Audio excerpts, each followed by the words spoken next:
Alright, so this is my third time filming this because the lighting was screwed up in the last two. And I'm still trying to make sure it doesn't get messed up for this one because you can see all the light behind me. And if I move, it's gonna change the way the camera looks, see? So I'm trying to cover it with my head, my big head. Alright, so I was trying to tell y'all why I started interlocking when I was rudely interrupted by the sun. So let's do this again for the third time. Okay, so in the summer, this summer that just passed, I was interlocking my hair.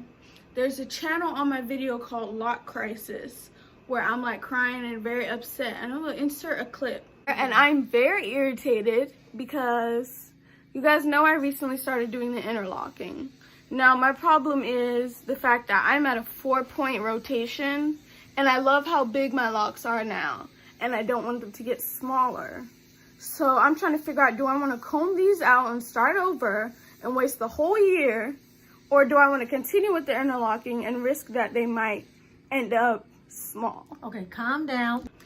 So that video got a lot of traction, and it was because I was panicking about my locks. So interlocking, let's start with what interlocking is. So interlocking is a different method of upkeep for locks. See the light? It's a different method of upkeep for locks. So it's most typically used with sister locks, brother locks, and stuff like that. But it can be used for traditional locks, and it is used for traditional locks. So when I first started my locks, I was doing the palm rolling. And as I started to get a little bit more mature, I was realizing that the palm rolling was not conducive to my schedule, meaning that I was very busy. I was still in high school. I had stuff to do. And I was sweating a lot, so I was constantly sweating out the retwists. I was constantly having to go get it done, which is expensive, it's time consuming and all that. So I noticed like my mom does interlocking because she has sister locks. So I was like, okay, maybe I should try that. So I went and I got the interlocking, and I was really feeling it because it had been like 5 months. I hadn't had to do anything to my hair. It was looking good. There was less shrinkage and all of that.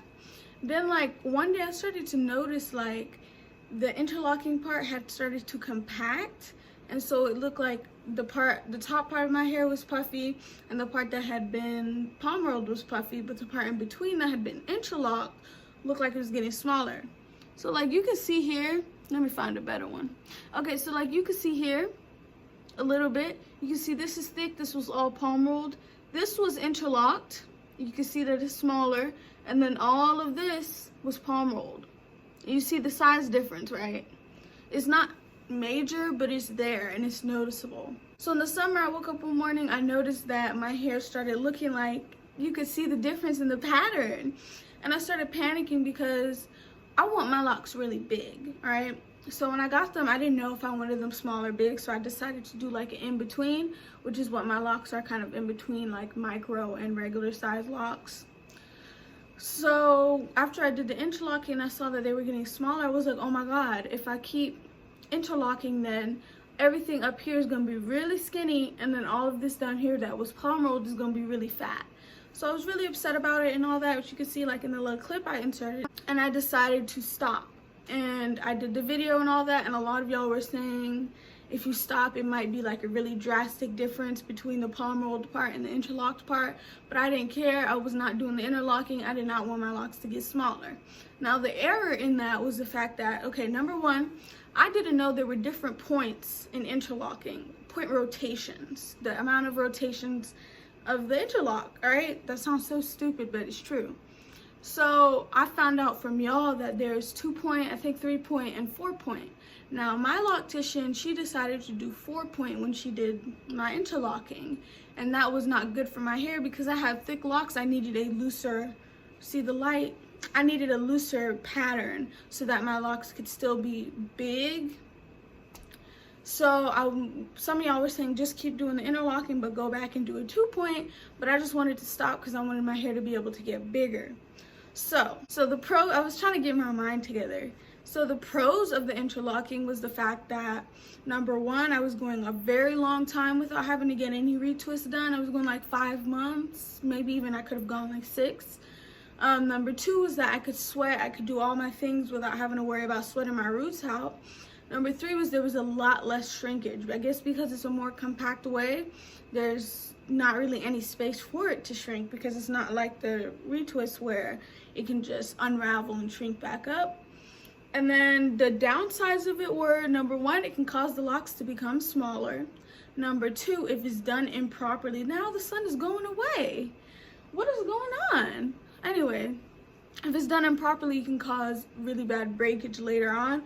So like if it's done right, it can cause like where it locks like this and it's separated, and then it grows down, and then there's like a loophole in it and it breaks off later down the line. So you have to weigh like the pros and the cons, which I was not trying to do the interlocking anymore.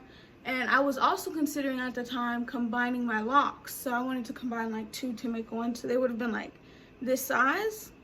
But I decided to go ahead and wait, because you can always combine your locks down the line, but you can't uncombine them once you combine them. So I did decide to wait or whatever. But I did go back to the palm rolling, and the palm rolling made them puff back up again. So you can see the difference. Like I said, oh my God, 20%. My phone is always dying. Like I said, it's very thick here, it's very thick here, and it's very smaller here. It's a lot smaller, not like drastic, but again, you know, you can see the difference. You can see that it was interlocked. You can see the difference in pattern. Here looks like it's more of a tangle, and here looks like it's more of a coil. So for those reasons, where's the light, there we go. No! Yes. All right, so for those reasons, I decided to go ahead and stop the interlocking. And I was also considering, because some people who have locks, they decided that they want to palm roll for like most of the year, and then once a year they will go get the interlocking done. So I was kind of trying to decide between the two, decided to just go straight back to the palm rolling, and that was done, that was over with. But if I could go back, I definitely would not have interlocked at all. So if you're the type of person who wants your locks to be like really uniform and one pattern, then interlocking is definitely for you. If you're the type of person who wants your locks to just do what they want to do, be themselves, just let them like kind of be crazy, then interlocking is not for you, because interlocking is more of a uniform way of keeping your locks under control. Like you see with the palm rolling, like it creates the lock, it makes the lock like really like bumpy, doing a lot of different things. And my locks are 1.5 years old, so they are kind of matured, but it makes them do all types of different things. But if you continue to interlock and you decide that you want that to be your method of upkeep, then it creates the lock to be more like a sister lock, a lot more uniform, like one pattern going down, pretty much like that. So it's kind of the kind of thing that you have to see the pros and the cons with. You have to see what you prefer. But I definitely, my opinion, I do not recommend the interlocking for traditional locks. Again, these are my opinions, because y'all like to come for me in the comments and be like, well, such and such said. I'm saying this is my experience. But anyway, so yeah, that's my opinion with the interlocking. I don't recommend it for someone who wants their locks to be a bit bigger and more like crazy. I do recommend it for someone who wants their locks to be more uniform. If they're like in a workplace where everything needs to be really neat and tidy, then yeah, like that's great for you. And if you want longer periods in between the interlocking. But I did end up figuring out with the palm rolling, I get a lot more use out of it. If I do a protective style with it, if I braid my roots after they've been retwisted, it ends up lasting a little longer, but that even has its downsides of making the lock smaller. So you can never really win, especially if you pay attention to every little thing like I do. But those are my little tips. Those are my things that I noticed with the interlocking that I didn't like, and the things that I noticed that I did like, and what method I would prefer between the palm rolling, retwist, and the interlocking. So, like, comment, and subscribe, leave video requests. This is definitely the best draft out of the 3 times this was recorded, so this is the one that's gonna go up. But yeah, like, comment, and subscribe, leave video requests, because I like to know what y'all want to see. Follow me on Instagram, which is in the description. And I was also gonna ask y'all something. Oh, so in the summer I did a rating my subscribers locks. and y'all really liked it, and some of y'all are still actually sending me pictures of your locks. So if y'all want me to do another video like that, comment down below and let me know if y'all would like another video like that, and if it should be all inclusive, like sister locks, all types of locks, or just the traditional locks. And if y'all want me to rate them 1 through 10, or just tell y'all what I think about them. Anyway, y'all, thanks for watching, thanks for listening. If you're a subscriber, thanks for subscribing. Yeah, that's it. Ronnie's out. Bye.